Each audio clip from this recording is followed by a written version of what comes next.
the final page of this chapter, when the two demons start talking in their own language, and you see it to where they mention something that obviously we can't understand, like, because the way it's written, we're not supposed to know at this time in the story, but you have it to where the demons say, obviously they'll know soon enough, I don't need to tell them. What I truly believe they're saying in that given moment is humanity. Hear me out. A promise between the species, demons and humans. With these two, like the promise between these two, the worlds were split.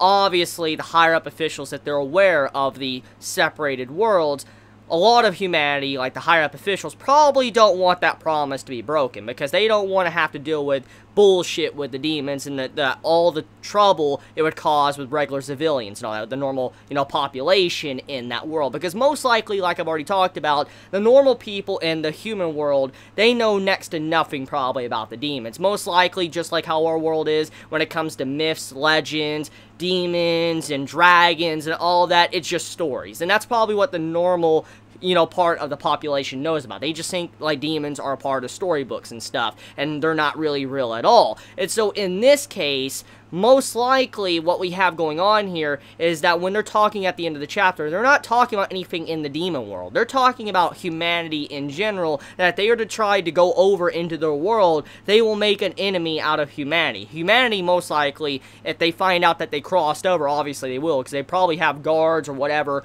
watching over whatever separates the worlds. If they see anyone pass over, especially humans as well, most likely, they're going to want to send those children back. They're, like, going to send them the fuck back, or they're going to kill them on the spot, because they just don't want to deal with it at all. Most likely, both sides don't want to deal with it at all. No side wants to really be at war. And so, when you have that conversation happen at the end, I truly believe it has something to do with that. Humanity. Not any demon, but humanity. Which really makes you wonder exactly what, William's role is in the story. As I already said in my last chapter review, he might be some form of, like, terrorist organization. He definitely could be someone that's working outside the law in terms of both sides of the world. For instance, the human world and the demon world. He might be someone that's, a mix of both species coming together to try to unlock the realm or the borders between both, different worlds. Maybe that's what his organization is. Regardless, though, the more and more I see this building up, the more and more I think that William is definitely not on anybody's side when it comes to the demon world or the human world. He's on his own side and he has his own agenda.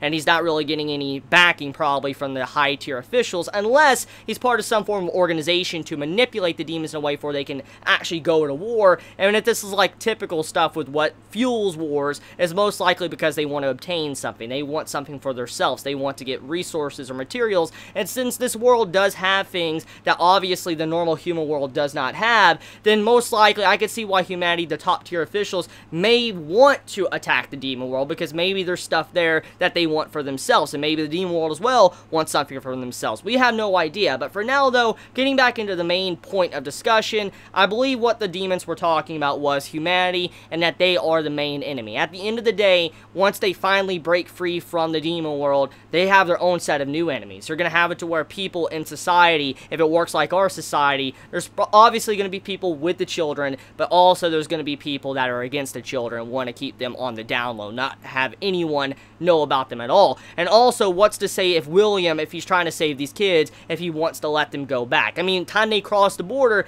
maybe William's like, oh, you came across, but you can't go back. You can't go back at all, and so they can't go back and save Phil, which that would have a whole new big amount of problems to deal with. So with all of that being said, basically my theory right now where it stands is I believe that they were talking about humanity. But anyway, so let's get into a big point of this chapter, and that is Ray and Emma getting just beat down. They got told what they were doing wrong, and I was very happy to see this. Not because I like characters just getting yelled at, but because I like seeing Emma and Ray being put in their place and actually exposed for how fucked they are in the head in terms of what they've been doing. And honestly, some might not realize that, like how much they've been doing and how they've cared little about themselves at all for the sake of others. And in a way, it's very noble and it's heroic. It is. And if it wasn't for them putting in all the effort and doing what they did, most likely nobody would have survived. I mean, that's just common knowledge there. However,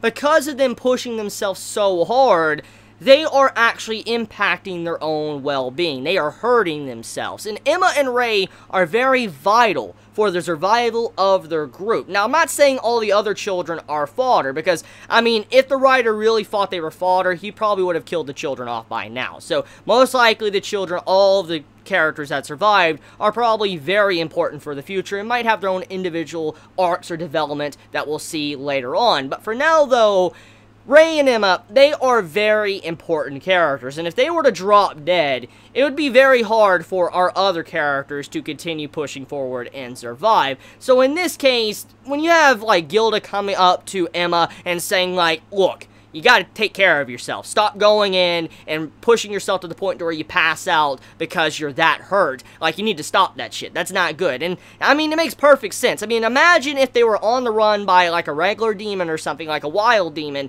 and as they were running, Emma, she just couldn't run anymore. She passed the fuck out in mid-run. And then they couldn't save her because if they turned around, everybody would die. So Emma then would die. That wouldn't be good at all. Or someone would risk their lives to save her, and then they would die, and then Emma would die. More people would die. So Emma pushing herself, that's not good at all. And that's what Gilda's trying to put across. Like, look, yes, you pushed yourself. Yes, it was actually necessary for you to go that far, even though I was against some things that you didn't tell us about, especially when you cut off your own ear. But now that we've escaped, you need to throw us all into your plan. You can't just be doing everything by yourself. You can't be just thinking that you have to hold the entire burden by yourself. We are all in this together. We are all family. Even though we're young, you gotta understand that we are very smart too. We're not your average child. So I like how Gilda was just telling Emma like it was, and basically saying, stop doing shit by yourself. Stop pushing yourself to where you basically fall over dead. Let us do things for you. You don't have to do everything. And also Ray as well getting told off by the children. Now that was fucking hilarious. Now that was straight hilarious. Because you have to Ray, he's sitting on the sidelines. He's like this. He's like, oh, Emma's getting laughed at. Like, he's just sitting here, he's like, Emma's getting, like, you know, yelled at and all that, getting all onto her, and then all of a sudden the children right behind him is like, Ray, you too, and he's like, wait, huh? And he starts getting fucking yelled at, like, yo, Ray was getting exposed to by the children, like, the children were wrecking his ass, like, he was just sitting back enjoying Emma getting just, you know, completely punished and yelled at by Gilda, and then all of a sudden Ray gets in this, he's like, huh? What? It's not my fault, and I'm just like, oh my god, that was great. That was fucking great. Just good stuff by the writer in this chapter with these two characters, and how the children were all putting these two characters in their place. Now, besides that, we found out exactly where we are and where they're going right now. So these tunnels that they've been traveling in, it is officially confirmed now that these tunnels are dead vampire trees. So we now have the official name to the, like, living plant, like, you know, the plant that was actually trying to eat them, vampire tree. So these trees, they've long been dead for a very long time, and so you have it to where the demons, they made their own network, like their own tunnels underneath the forest. They've connected like the dead vampire trees together to where they could travel to different areas without being noticed at all. And so you have it to where they can completely leave the cover of the forest and get out of it without anyone really knowing at all. So this is really interesting, but also there was something very weird at the beginning of the chapter, which I want to point out. The main Mel demon, the one I was calling Odin a while back, basically, he smiles. When he's asked, like, oh, so you guys, you know, you don't live here or whatever, you travel around, he's like, just moving around place to place, he's just like a traveling wanderer. This kind of implies that he's on the run from something. These two are definitely hiding something in terms of whatever happened to them in the past. Like, they're probably running from some form of organization, or, you know, actually the police of this world, because we do know that this world, the demon world, does have its own structure and politics. It has religion, so we do know that it has its own thing. And so what's to say that these two characters, these two demons, they might not be fugitives? They could be prisoners that escaped a long time ago or something. Who the fuck knows? Maybe they were once prisoners, like in a jail or something. They escaped out, and then now they're wandering around just on the run. And so when they saw the kids, you know, being attacked, they just jumped in, and it seems like it was just a stroke of fate. Just fate came in, and they got saved in that precise moment. Regardless of how the children were saved, though, the big thing is, though, is that these two demons, they might travel with the kids. There's a very likely possibility that these two demons could travel with the kids, since they are wanderers. They wander around from place to place. They don't really have a set location. I could definitely see these two characters joining our main cast and traveling with them, which would be really cool, because these two characters are obviously no pushovers. I mean, at the very least the one that is the male demon, he's definitely not a pushover. He's definitely someone that has experienced combat, a lot of combat, like very heavy combat. And so I could see this man maybe training the kids how to deal with demons or something. I could see the man traveling with them and keeping them safe for a good long while. Maybe he might disappear after this art for a couple of chapters, but I could see the man eventually pop up, because for him to be introduced, he's like our first demon to really be introduced that is a good guy, then I could definitely see this man popping up again to help out Ray and Em and all of them do something. I could definitely see it. So yeah, with that being said, the chapter overall, it was a good chapter. Let me know your thoughts in the comments below. I love you all so much. Please be safe. Chibi out.